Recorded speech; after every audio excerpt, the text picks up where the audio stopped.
So with that, I am going to say I'll call to order the meeting of the directors of the New York Convention Center Development Corporation for Monday, July 18, 2016.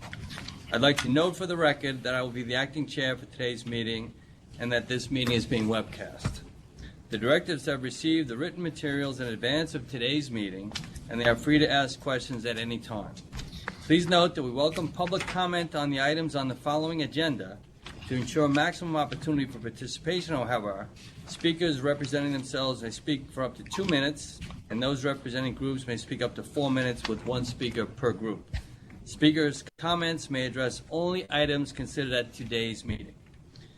Before we begin with the substantive portion of the meeting, which is, of course, Sarah's agenda, I would like to ask the directors whether anyone has any potential conflict of interest with respect to any of the items on the agenda.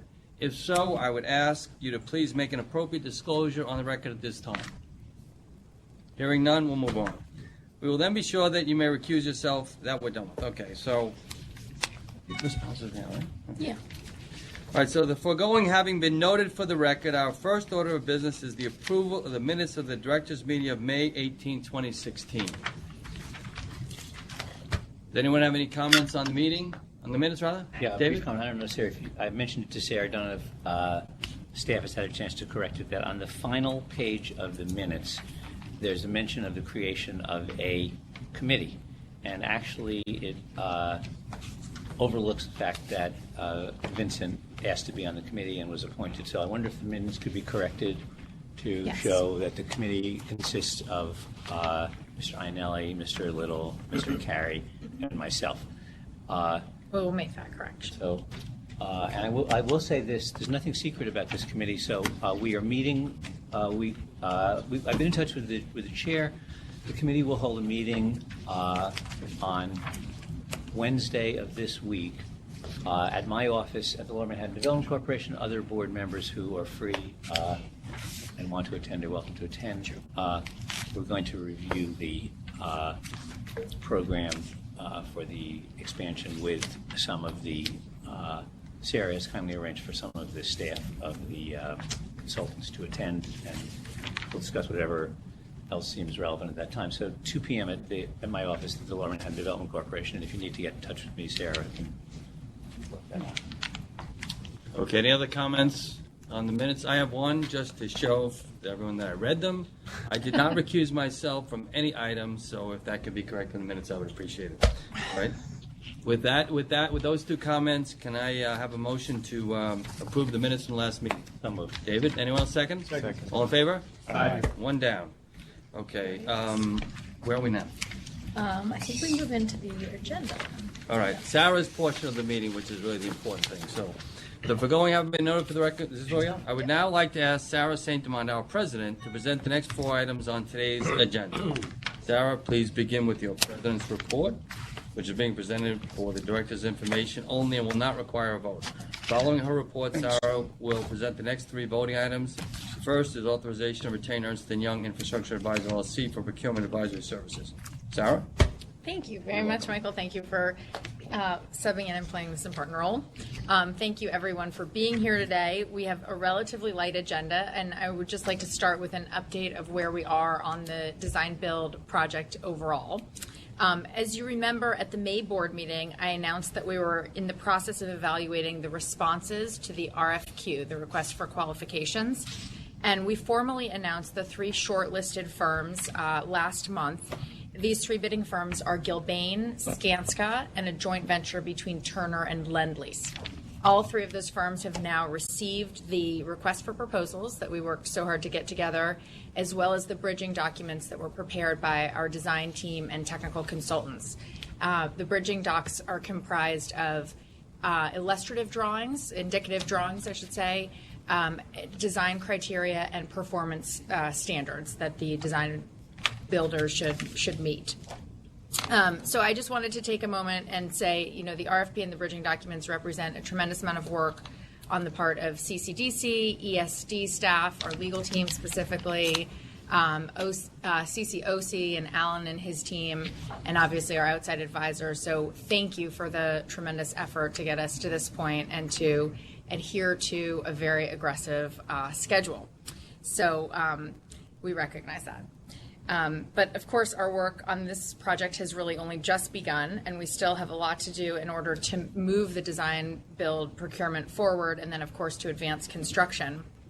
The responses to the RFP are due on October 31st, and between now and then, the bidding teams will engage in a Q&A flow with the owner and also the operator. They also have the opportunity to participate in individual meetings, which is a best practice from other design build procurements across the state and elsewhere in the country. During these individual meetings, bidders are able to present their alternative technical concepts, and if they're deemed proprietary, those concepts will be maintained confidential.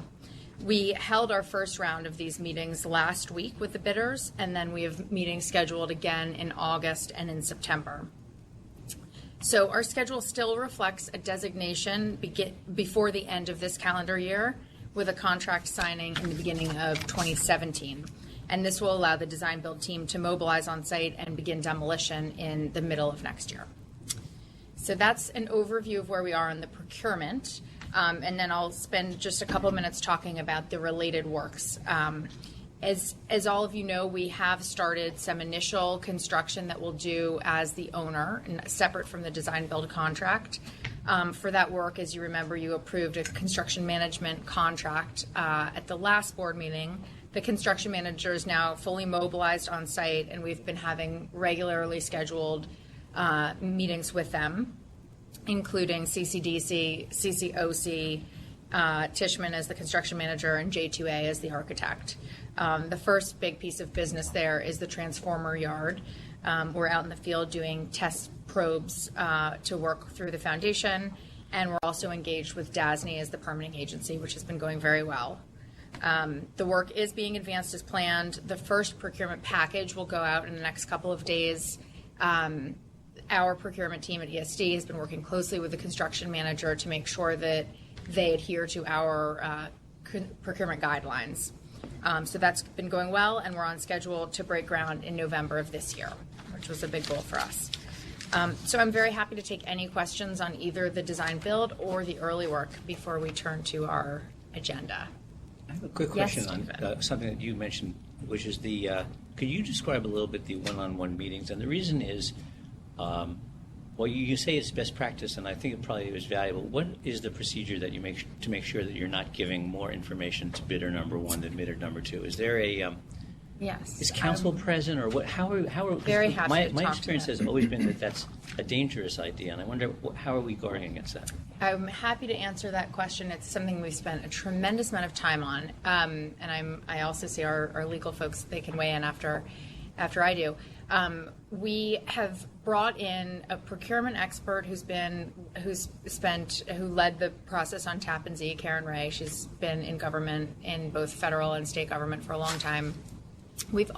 She has brought in a procurement point person who's done a tremendous amount in procurement to really lead this effort and act as kind of the single police officer. And then we also have brought in folks from MTA, OGS, and the Thruway Authority to talk to best practices in other projects. So it is a very, very scripted, very formulaic, very policed, kind of awkward exchange, if you will, because you have to maintain the integrity of the process. So we are highly focused on making sure that this is done the right way. And for that reason, one of the items that we're going to talk about in the items that I'll seek approval for is a procurement advisor who's, very well versed in all of the protocols. Do either of you, Eunice or Goldie, want to add something, or Liz, or Robin?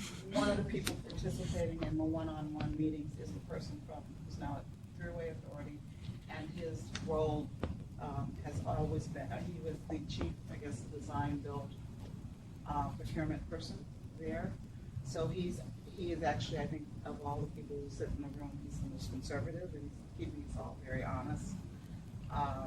And there is, to answer your question, there is an attorney at those meetings. And do we take a transcript of it?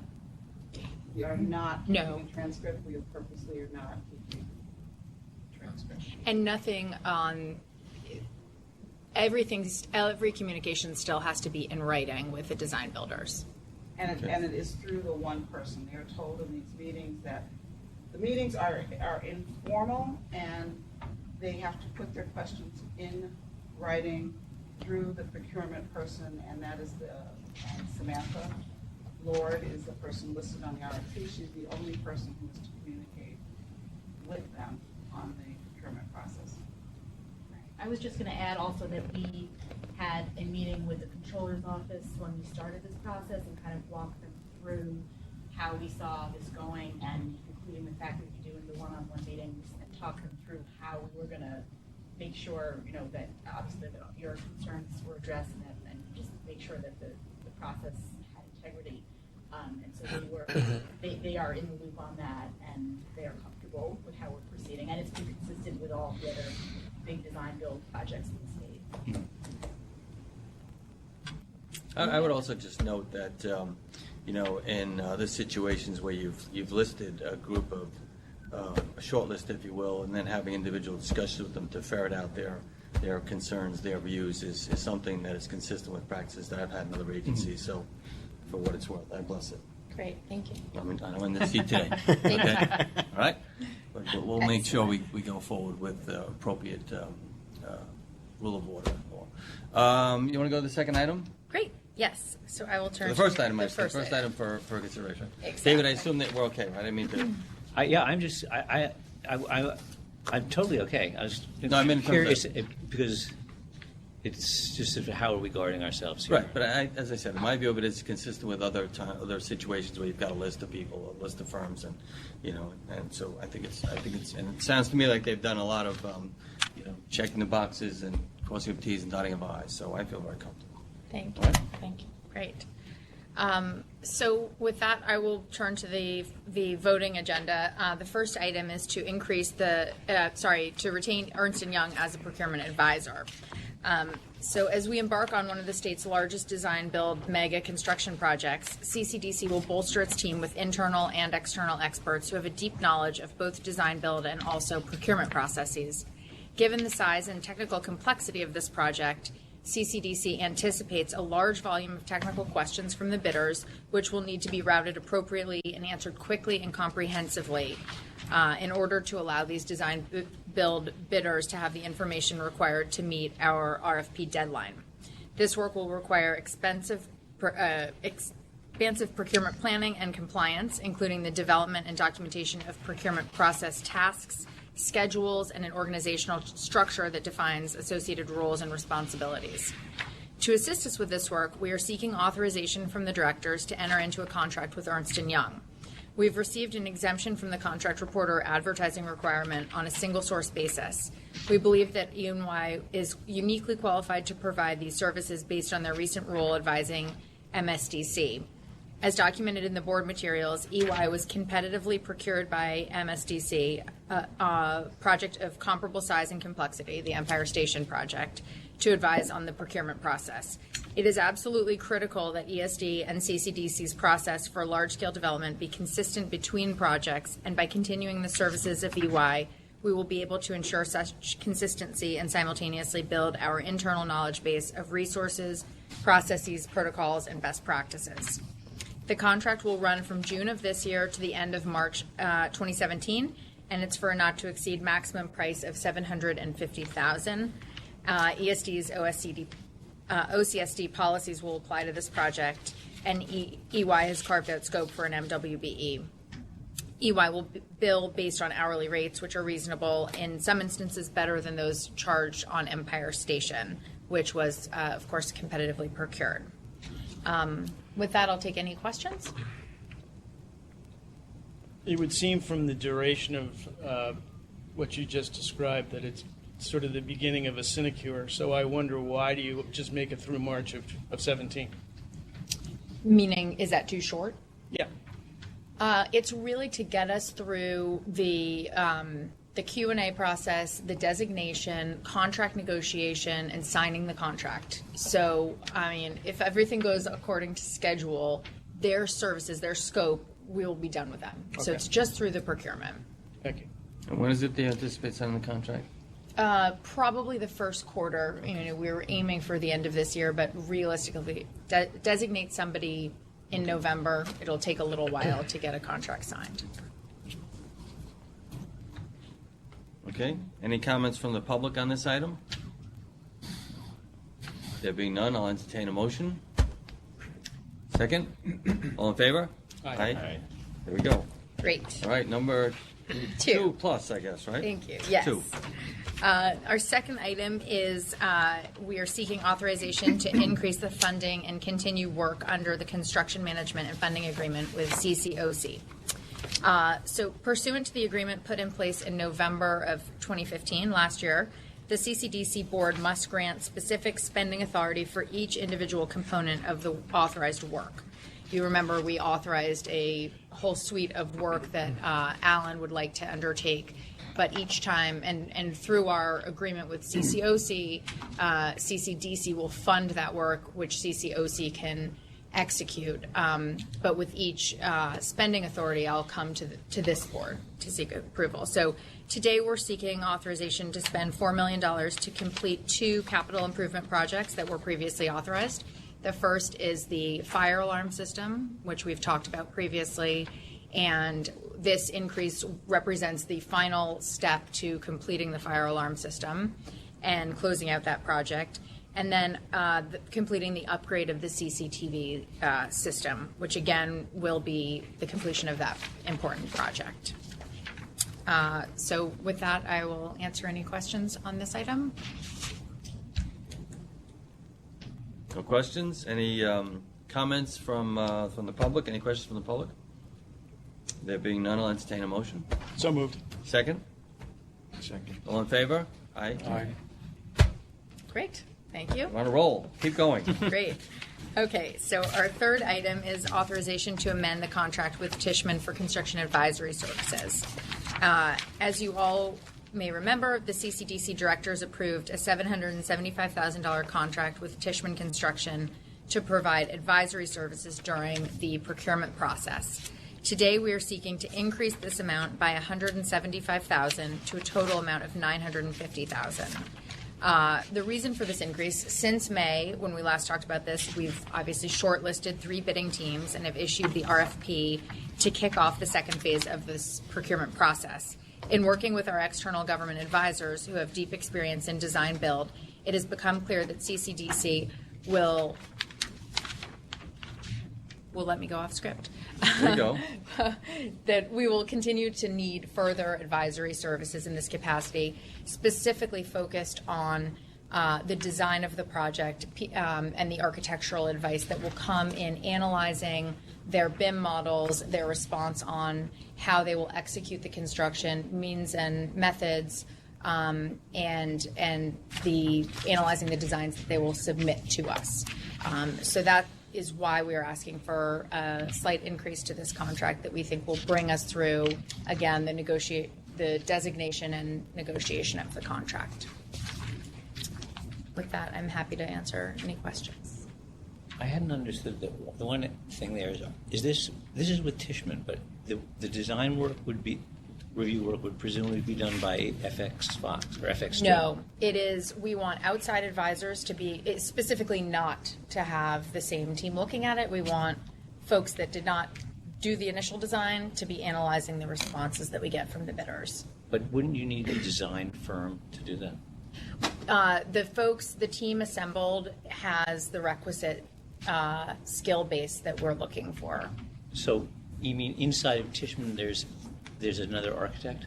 I'm just trying to understand they've assembled a team that has the ability to review the architectural models. And who's the architect on their team?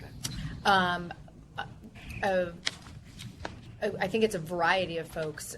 We're happy to provide resumes to you. And I'm just curious. I hadn't understood that for design review purposes. And I thought it was for something else, but. Yeah, no, it's for the whole suite of technical services across construction, architecture, reviewing the models that they submit, the schedules. Someone will have to look at their CPM schedule to make sure that what they're saying they can do is feasible. liaising with the operating company. Yeah, AECom is a one-stop shop now. They have a little bit of everybody in there. It's not just Tishman. So it's really with AECom it's deeper into the AECom entity. They can draw upon their resources, yeah. The contract is with the Tishman entity, but they can draw upon their resources.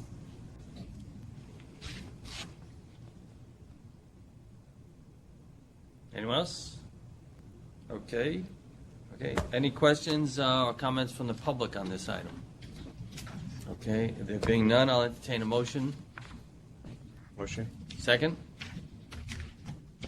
All in favor? Aye. Okay. Great. Now we move on to the interesting financial portion of this, as opposed to the interesting, substantive construction portion of this, right? So where is Robert Godley? Right here. Step up, young man. You're up. Here. Thank you and good afternoon. This afternoon, we are seeking authorization to submit an application to the Public Authorities Control Board in connection with the proposed issuance of senior and subordinated revenue bonds, hotel unit fee secured, Series 2016. The bonds will be issued pursuant to Chapter 35 of the laws of 1979 and Chapter 3 of the laws of 2004 in an amount not to exceed $500 million to fund a portion of the expansion and renovation of the Jacob Javits Convention Center. Debt service on the bonds will be payable from a $1.50 hotel unit fee imposed pursuant to Section 1104 of the tax law, added by Chapter 3 of the laws of 2004. The senior and subordinate bonds will be additionally secured by an account in the Mortgage Insurance Fund of the State of New York Mortgage Agency. The bonds will be fixed-rate bonds, either taxable or tax-exempt, with a term expected to be up to approximately 40 years. The tax-exempt bonds will have a true interest cost not to exceed 7%, and the taxable bonds will have a true interest cost rate not to exceed 9%. To assist the corporation with the issuance of the bonds, it's requested that the following firms be appointed. It is recommended that Citigroup Global Markets, Inc. be appointed bookrunner, senior manager with Loop Capital Markets, LLC, Rice Financial Products, Siebert, Branford, Shank and Company, LLC, and Ramirez and Company to serve as senior managers on this transaction. All except Citigroup are certified MWBE firms. Citigroup served as the lead underwriter on the corporation's 2015 refunding transaction. Due to the complexity of this transaction and Citigroup's experience with and knowledge of the credit, it was determined that Citi would be the most qualified to act as the lead banker on this transaction. It is also recommended that the corporation appoint Public Resources Advisory Group, along with Mohanty Gargiulo, an MWBE firm, as financial advisors. Prag and Mohanty served as the financial advisors also on the 2015 refunding transaction. And due to the complexity of the transaction, Prag's and Mohanty's experience with the credit and their performance on the 2015 refunding, it was determined that these firms should be utilized on this transaction as well. It is anticipated the bonds will be issued in September, and we will come back to this board at that time to seek authorization to proceed with the bond issue. At this time, you are being requested to approve the submission of the application to PACB and the appointment of senior managers and financial advisor. Thank you. Thank you, Robert. Sure. Any questions on this item? David? Any idea of what the rates would be? Yeah, we have been looking at the rates, and as of this morning, we asked the lead underwriter what would be the expected overall cost of borrowing, and we're looking at something in the area of 3.42%. Very attractive. Taxable and non. This will be tax exempt, but the thing we are asking for taxable just to have that flexibility. But right now, we're just looking to issue tax exempt financing. Is there a reason that you're only seeking authorization for fixed rate debt, or is and I assume you're not seeking? There's no swaps, derivatives, and so forth in here? No, there's no derivatives or swaps associated with it. But at this point now, with the interest rates being so low, it's felt that that would be the best for us to raise the debt at fixed rate. But why are can you I'm sorry, I don't really understand your role. Are you with ESD? I'm the treasurer. treasurer. Uh-huh. So can you explain, why wouldn't we want to have the authority to issue a tranche of floating rate debt in this transaction? Just because, with the interest rates being where it is right now, being 40-year debt, and not knowing where variable rate debt will be in the future, it's economical to proceed with the fixed rate debt. And additionally, the security is the $1.50, which is a fixed revenue source. So we want to fit the debt service within that revenue profile, so we know exactly where debt service coverage is going to fall out. But presumably, David, we'll have flexibility to change the structure if they want to optimize it in some Yeah. way. This is what we have right now, but Rob and his team, they just led the LaGuardia financing. They are Absolutely. We will be coming back to this board with, the final terms. But wouldn't it make sense, since we're going to the PACB and saying, PACB, we may have rates, as high as 7%, wouldn't it also make sense to go to the PACB and say, hey, look, it's 2 months out, global financial markets are very peculiar state at the moment, and we want the broadest possible authority. So we want to say to you, PACB, we may seek variable rate. You may have $50 million of variable rate debt, for the first 6 months or something like that, just because we might want to, and we don't want to come back to the board and then say to us, oh, by the way, we forgot. Now we want to do this. I'm struck by the peculiarity of. No, but the risk associated with that, even if we did it for the short term, as you suggest, then we'll have interest rate exposure risk at that point, Right. where we might have to want to go out and raise fixed rate debt at a higher expense. So, if the market should come back and say that maybe variable rate would be more advantageous, we could always go back. But right now, it seems like to make the most economic sense. Oh, I to agree fix with this. that. I'm wondering whether you don't want to get broader board authority. What? But I don't have a strong position. I just don't really understand why we wouldn't give you authority to structure the best possible structure, or put limits on things like derivatives and other synthetic products. It's for one thing, we don't want to touch derivatives at this No, time. I think I would be opposed to it. I was happy to see that we're not proposing that. I'm just wondering why we're limiting. Why you're asking the board to limit your options with regard to the Right short. now, we just felt that it's extremely unlikely that anything would change within the next 2 months that would allow for the viable issuance of variable rate demand bonds or other types of variable rate structures. So it's sort of too far out of the realm of what we consider probable. In addition, in April, when we first started to look at this transaction, we were looking at an all-in interest rate of 4.56. In that time period, since this, when we ran this morning, we're now looking at 3.42. So this is really a hot market for us to get in. Certainly. And with the low interest rates, we'll be able to raise additional funds while keeping the debt service constant.